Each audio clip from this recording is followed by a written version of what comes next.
دارالندوہ میں قتل کا فیصلہ ہو چکا ہے، اسی لیے آلٹرنیٹ بیس کی تلاش میں طائف گئے تھے، وہاں جو کوئی 2 دن میں ہو گیا حضور کے ساتھ، مکے میں پورے 10 برس میں نہیں ہوا تھا، اس لیے کہ بنو ہاشم پشت پر تھے، بنو ہاشم کی سپورٹ حاصل تھی۔ لیکن جب ابو طالب کا بھی انتقال ہو گیا، ادھر گھر میں دل جوئی کرنے والی ایک رفیقہ حیات تھی حضرت خدیجہ الکبریٰ رضی اللہ تعالی عنہ، اس کا بھی انتقال ہو گیا۔ حضور نے فرمایا یہ عام الحزن ہے، یہ ہمارے لیے صدموں کا سال ہے، اور اس میں سب سے بڑا صدمہ طائف میں ہوا، جس پر یوں سمجھیے چیخیں نکل گئی ہیں، اللہم الیک اشکو ضعف قوتی وقلت حیلتی وہوانی علی الناس، اللہ تیری جناب میں فریاد لے کر آیا ہوں اپنی قوت کی کمی کا، اپنے وسائل کی کمی کا، اور لوگوں کے سامنے جو میری توہین ہو رہی ہے، یہ سٹریٹ ارچنز پتھراؤ کر رہے ہیں، ہنس رہے ہیں، قہقہ لگا رہے ہیں، اور جو ہے یہ تماشا ہے، یہ رسوا سر بازار ہے، شوق ستمگار ہے، محبوب خدا حبیب رب العالمین سید الانبیاء والمرسلین، اور طائف کی گلیاں اور پتھراؤ اور تاک تاک کر ٹخنے کی ہڈیوں کو نشانہ بنایا جا رہا ہے، جسم لہو لہان ہو گیا ہے، اور ذرا بیٹھے ہیں تھک کر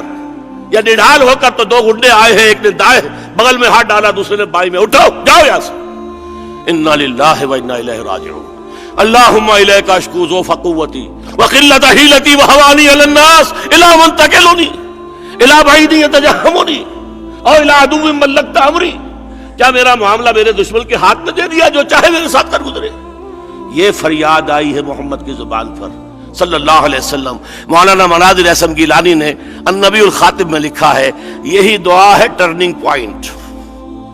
یہ گویا کہ ذاتی طور پر حضور پر ابتلا اور آزمائش کی انتہا تھی جو یوم طائف میں ہو گئی،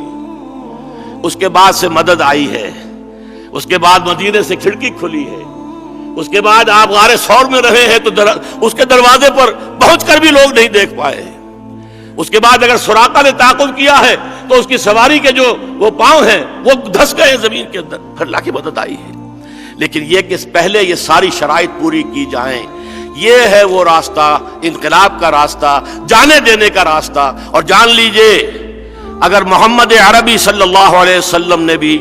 اس خلافت کے نظام کو قائم کرنے کے لیے کئی 100 صحابہ کی جانوں کا نذرانہ پیش کیا، اپنے خون کا ہدیہ پیش کیا، 2 مرتبہ طائف کی مٹی بھی اس نے بھی جذب کیا ہے نبی کے خون کو،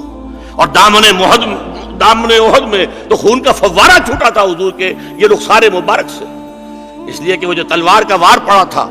2 دندان مبارک شہید ہوئے ہیں، اور یہ کہ یہ جو رخسار کی ہڈی ہے اس کے اندر خود کی 2 کڑیاں گھس گئی، ان کو نکالنے کی کوشش کی ایک صحابی نے دانتوں سے کھینچ کر، تو ان کے دانت نکل گئے، پھر جس طریقے سے بھی انہیں نکالا گیا تو خون کا فوارہ آیا، اتنا خون گیا کہ آپ بے ہوش ہو گئے اور خبر اڑ گئی کہ آپ کا انتقال ہو گیا۔ یہ مرحلے آتے ہیں، ان مرحلوں سے گزر کر یہ ہے سخت انقلاب، یہ ہے ریولوشن، یہ ہے منہاج محمدی۔ اس کے لیے میں نے آپ کو قول سنا دیا، لن يصلح آخر هذه الامة الا بما صلح به اولها، وہ آخری دور آئے گا اسی طور سے آئے گا جس طور سے پہلا دور آیا تھا۔ اور ایک محقق نے بتایا کہ یہ قول تو اصل میں حضرت ابوبکر صدیق کا ہے رضی اللہ تعالی عنہ، انہوں نے جب نامزد کیا تھا حضرت عمر کو اپنے جانشین کی حیثیت سے تو خطبہ دیا تھا، اور خطبے میں فرمایا تھا ان هذا الامر لا يصلح آخره الا بما صلح به اوله، یہ جو ہمارا معاملہ خلافت کا ہے اس کے آخری حصے کی اصلاح نہیں ہو سکے گی مگر اسی طور سے جس سے پہلے حصے کی اصلاح ہوئی تھی۔ یہ دوسرا راستہ ہے، ہم اس پر بھی گامزن ہیں، البتہ یہ کہ ہم راستے اللہ کی رحمت کے بند نہیں کرنا چاہتے، اگر کہیں سے توقع ہوتی ہے ان کو بھی ہم کہتے رہیں گے، ایک طرز تغافل ہے صبح ان کو مبارک، ایک عرض تمنا ہے سو ہم کرتے رہیں گے، ارباب اقتدار سے بھی کریں گے، دینی جماعتوں اور قیادتوں سے بھی کریں گے، لیکن یہ کہ اپنے طور پر ایک ایسی جماعت کو تیار کرنے کی جد و جہد ہمہ تن ہمہ وقت ہمہ جہد جاری رکھیں گے۔ اقول قولی ھذا واستغفر اللہ لی ولکم ولسائر المسلمین والمسلمات۔